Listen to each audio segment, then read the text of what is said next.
After Nightmare, we had been through a complete, storm of emotions. It was a very emotional and emotionally heavy record. Getting on tour, we had the highest of highs and the lowest of lows.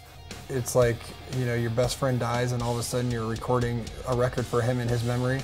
The next thing you know, you're on tour, and then 3 years have passed, and when you finally go back home and everything, settles, it's kind of a weird place you're in because your friend's still not there, and regardless of the success of the record, it doesn't really matter because you get home and you realize things are different, different than they've ever been before. Coming into the idea of writing a new album without the Rev, it's always difficult, but we knew that the moment that we lost him, we knew it would never be the same if we were ever going to try and do this again.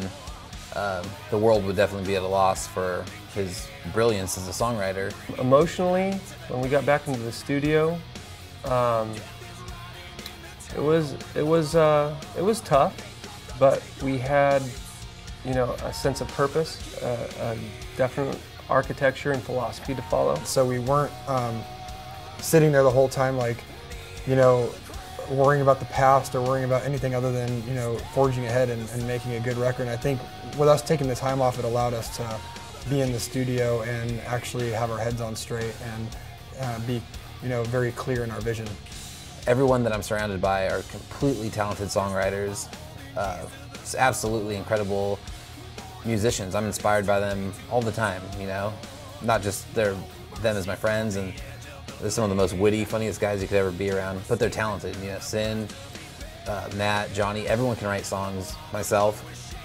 And we knew we had to get back at it, and we were going to be, short one element, which is the Rev, and he contributed a ton of brilliance to what we do.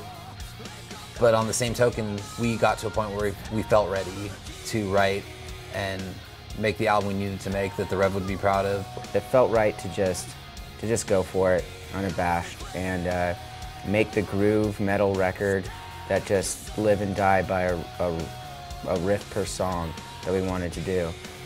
There was, no questions in our mind. We wouldn't even start attempting to write a record if we didn't feel 100% confident we could deliver the most important album to our fans that we need to at this point in our career.